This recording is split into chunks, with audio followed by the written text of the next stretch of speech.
வணக்கம் மக்களே. பிடி சார் அந்த படத்தை பற்றி தான் நம்ம ரிவ்யூ பார்க்க போகிறோம். ஸோ பிடி சாரில் ஃபஸ்ட்டு யாரெல்லாம் நடிச்சிருக்காங்கன்னு பார்த்தீங்கன்னா ஹிப்ஹாப் தமிழா ஆதி, அதுக்கப்புறம் பார்த்தீங்கன்னா அனிகா, நம்ம தலை அஜித்தோட விஸ்வாசத்தில் நடித்த பொண்ணாக நடித்தாங்க அவங்க.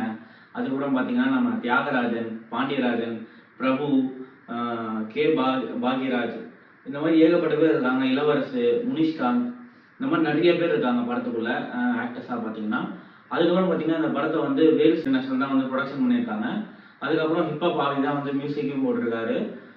டேரக்டர் யாருன்னு பார்த்தீங்கன்னா நம்ம கார்த்திக் அப்படின்ற நம்ம பிளாக் ஷிப்ல ஆல்ரெடி நெஞ்சமுண்டு நேர்மராஜ் அப்படின்ற படத்தோட டேரக்டர் வேற ஆகுது. அப்புறம் பிளாக் ஷிப் டீம்ல ஆல்ரெடி அந்த டீம்ல ஒருத்தராக இருந்தவர். ஸோ இது பார்த்தீங்கன்னா ஆல்ரெடி உள்ள நிறைய பிளாக் ஷிப் டீமும் இருப்பாங்க, யூடியூபர்ஸும் இருக்காங்க. ஸோ படத்தோட கதை ஒன்லைனில் சொல்லணும்னு பார்த்தீங்கன்னா ஹீரோ வந்து அம்மா ஷெல்லுக்குள்ளேயே இருந்து அம்மா பேச்சு மீறாம அம்மா சொல்ற பேச்சு மட்டும் கேட்டுக்கிட்டு ஒரு எந்த ஒம்புக்கும் போகாம காமா இருக்கிற ஒரு பையன். அப்போ வந்து அவர் வேலை பார்க்குற ஒரு இடத்துல ஒரு ஸ்டூடெண்ட்டுக்கு ஒரு பிரச்சனை வருது. அது ஹீரோ காதில் வருது. அப்போ வந்து ஹீரோ அம்மா செல்லுன்னு வெளில வந்து என்ன ட்ரை பண்ணுறாரு, அந்த பிரச்சனைக்கு வந்து குரல் கொடுத்தாரா, அந்த பிரச்சனை என்னாச்சு அப்படின்றதுலாம் தான் கதை. ஸோ கதையை வந்து ஓப்பன் பண்ணும் போதே கதையில் ஃபஸ்ட்டு நம்ம ஹிப்ஹாப் ஆதியை பற்றி பேசலாம். ஹிப்ஹாப் ஆதி அவர் வந்து நமக்கு ஆல்ரெடி தெரியும், வந்து ஸ்டார்டிங்கில் வந்து இண்டிபெண்டன்ட் மியூசிக்காக இருந்தார். அதுக்கப்புறம் மியூசிக் டைரக்டர் ஆனார். டைரக்டர் ஆகி அப்படியே நடித்தார். ஸோ நல்லா ஸ்டார்ட் அப் அவருக்கு சூப்பராகவே இருந்தது. இப்போ வந்து மியூசிக்கையும் வந்துட்டு முழு நேரம் ஹீரோ ஆகிட்டாரு. இன்ஃபேக்ட் அவர் ஃபர்ஸ்ட் 2 கூட ரொம்ப பிடிக்கும், மியூசியம் இருக்கு, நட்பே துணை. அதுக்கப்புறம் அவரோட ஸ்கிரிப்ட்லாம் கொஞ்சம் கொஞ்சமாக வீக் ஆக ஆரம்பிச்சது. லாஸ்ட்டாக அந்த வீரன்லாம் எனக்கு பெரிய டிசப்பாயின்மெண்ட் தான். என்ன இது இவ்வளோ, ஏன்னா சூப்பர் ஹீரோன்ற ஒரு கான்செப்ட் வந்து தமிழ் சினிமாவில் ஒன்றுமே யாருமே ஃபுல்ஃபில்டாக வந்து ஒரு ஹிட் அடிக்கலான்றது தான் என்னோட கருத்து. ஸோ அந்த விதத்தில் வீரன்லாம் வந்து எனக்கு மிகப்பெரிய டிசாஸ்டர் தான் சூப்பர் ஹீரோ படமாக பார்த்தேன்னா. ஸோ அதுக்கப்புறம் இந்த படம் வந்து ஒரு ப்ரொமோஷன் இல்லை, ஒரு ஹைப் இல்லை, ட்ரெய்லர் கூட பார்த்தீங்கன்னா ஒரு ஹூக் ஆகலை, ஒரு மாதிரி பிளைனாக தான் இருந்தது இந்த படம் வரும்போதே. எனக்கு தெரியல ஆக்சுவலி, நான் ஃப்ரைடே என்ன படம் வருதுன்னு பார்க்கும்போது தான் இந்த படம் இருந்தது. ஸோ அந்த ஒரு இதில் தான் போய் இந்த படம் பார்த்தேன். பார்க்கும் போதே ஃபர்ஸ்ட் ஸ்டார்டிங்கில் ரொம்ப ட்ரையாக தான் ஆரம்பிச்சது. லைக் ஒரு மாதிரி பிடி சார் இங்கிலீஷ் மேம் வந்து ஸ்டாப் பண்ணிக்கிட்டு சும்மா பசங்களெல்லாம் கலாச்சிக்கிட்டு அப்படியே வந்து ஃபர்ஸ்ட் ஆஃப் ரொம்ப ரொம்ப ரொம்ப ட்ரை ஆரம்பிச்சு. என்னோட படம் இப்படி தான் போகுமான்ற மூடுலாம் போயிடுச்சு. பட் அன்னிக்கா அவங்களோட போர்ஷன், அவங்களோட போர்ஷன் தான் வந்து ஒரு முக்கியமான பாயிண்ட்டு. அதை அங்கேருந்து கதை வந்து ஹூக் ஆகி ப்ரீ இன்டர்வலுக்கு முன்னாடி ஒரு சீன்லாம் இருக்கும், பயங்கரமாக இருந்தது. ஹிப்ஹாப் அதோட பெர்ஃபார்மன்ஸாக சொல்லணும்னா லைக் ஒரு மாதிரி எப்படி சொல்ல, அவர் வந்து லைக் ஃபுல்ஃபில்டான ஆக்டர் ஆகலை இந்த படத்துலையும். அது வந்து லைக் அவர் க்ளோஸாக வச்சு அவர் முக பாவனைகள்லாம் வந்து ஒன்றுமே கொஞ்சம் இம்ப்ரூவ் பண்ண வேண்டிய நிறையா இருக்குது. அவருக்கு டான்ஸ் ஆட தெரியுது, லைக் ஸ்க்ரீன் ப்ரெசன்ஸ்லாம் ஹோல்ட் பண்ண தெரியுது, கேமரா நம்ம ஃபோக்கஸ் பண்ணால் நம்ம என்ன பண்ணோம், அவுட் ஆஃப் ஹவுஸில் இருந்தால் என்ன பண்ணோம் அப்படின்றதெல்லாம் கற்றுக்கிட்டாரு. பட் ஆனால் இன்னுமே வந்து ஆக்டிங்கில் இன்னும் நிறைய இம்ப்ரூவ்மெண்ட்ஸ் இருக்குது. அதை அவர் வந்து போக கற்றுக்கணும். கற்றுக்கிட்டா தான் வந்து ஒரு ஆக்டராக அவரால் ஃபுல்ஃபில்டாக இன்னும் நிறைய படத்தை வந்து தைரியமாக அப்ரோச் பண்ண முடியும். ஹீரோயின் போர்ஷன்ஸ்லாம் பார்த்தீங்கன்னா வந்து ஓகே, அவங்க கொடுத்த ரோலை அவங்க நல்லா பண்ணியிருக்காங்க. பட் ஆனால் அவங்க தான் வந்து சும்மா இருக்க சொல்கிற திருப்பி விடுற மாதிரி ஹீரோட வாழ்க்கையை வந்து ஸ்விட்ச் பண்ணி திருப்பி விட ட்ரை பண்ணுவாங்க. அந்த விஷயம்லாம் நல்லா தான் இருந்தது. அவங்க ஓகே, நைஸ் ஆக்டிங் அப்படின்னு சொல்லலாம். Anika performance is good. அவங்க தான் படத்தோட முக்கியமான புள்ளி. அவங்க தான் வந்து கதையை வந்து சேஞ்ச் பண்ணுறாங்க. அவங்க தான் கதையை வந்து ஆக்சுவலி வந்து ஆன் பண்ணி விடுறதே அவங்க தான். ஸோ நல்லா பெர்ஃபார்ம் பண்ணியிருக்காங்க. அவங்களுக்கு கொடுத்த ரோலாம் வந்து டீசெண்டாகவே பண்ணியிருந்தாங்க. பிரபு ஒரு ஒரு லாயராக வராரு, ஓகே. கே பாக்யராஜ் அவர் நல்லா பண்ணியிருக்காரு, டீசெண்டாக பண்ணியிருக்காரு. அப்புறம் பார்த்தீங்கன்னா இந்த பக்கம் வந்து பார்த்தீங்கன்னா நம்மளோட முனிஷ்காந்த் அவர்களும் இளவரசு அவர்களும் ரொம்ப யதார்த்தமாக ஒரு பொண்ணோட அப்பா எந்த மாதிரியான சுச்சுவேஷன் ஹேண்டில் பண்ணுவாங்க, அது அவர் என்ன ஒரு குடும்பத்தோட தலைவர் எப்படி இருப்பான் அப்படின்றத ரொம்ப இயல்பாக ஒரு என்ன சொல்ல, நான் நடிக்கிற பாரு காட்டாம அவர் நடிச்சிருக்காரு. ஆனால் அது தெரியவே இல்லை, அவ்வளோ அளவு நடிச்சிருக்காரு அவர்.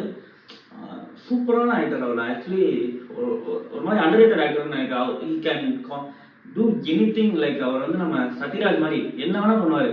என்ன கூட நான் அதை பண்ணிடுறேன், உனக்கு அது பிடிக்கும் அப்படின்ற மாதிரி அவர் என்ன பண்ணாலும் நல்லா இருக்கு. ஆனால் ரொம்ப அண்டர்ரேட்டடாக இருக்காரு. ரொம்ப சின்ன படங்கள்ல இந்த மாதிரி அவரோட பெர்ஃபார்மன்ஸை காட்டுறாரு.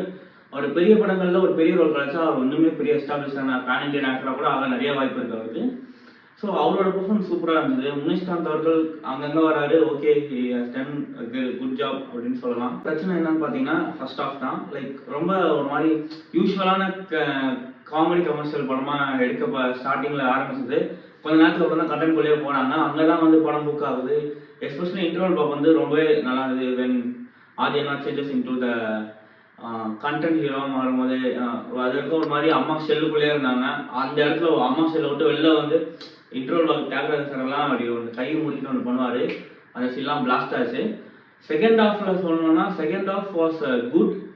ஆனால் கொஞ்சம் அந்த ஒரு பயம் இருந்தது, என்னடா இது அந்த லாஸ்ட்ல வந்து கோர்ட் சீன் இருக்கும், அது வந்து ஒரு மாதிரி கமர்ஷியலாக எடுத்துகிட்டு போன மாதிரியே இருந்தது. பட் ஆனால் ஓகே, அவங்களால முடிஞ்ச அளவுக்கு கொஞ்சம் கமர்ஷியல் கலந்த கண்டென்ட்டாக எடுக்க ட்ரை பண்ணாங்க. இட்ஸ் பேஸ்ட் ஆன் ட்ரூ ஸ்டோரின்றாங்க. அதுலேருந்து எடுக்கப்பட்டு இவங்களா சில ஜிமிக்ஸ்லாம் ஆட் பண்ணி எடுத்திருக்காங்க.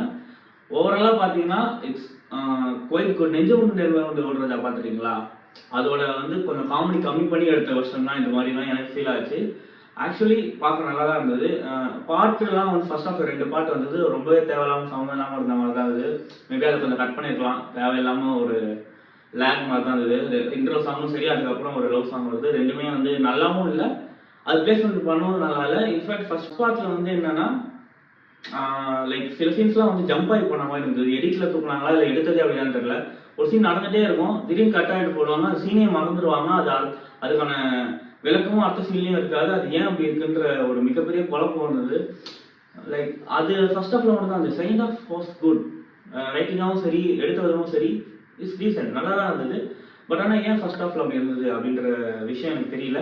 மேபி வந்து எடிட் பண்ணி தூக்கிட்டாங்களான்னு தெரியல. மெயினாக தியாகராஜன் அவர்களை பற்றி முக்கியமான விஷயம் சொல்லணும். இந்த படத்தில் வந்து ஆக்டரோட ஒரு கோஆப்ரேஷன்றது ரொம்ப முக்கியம்.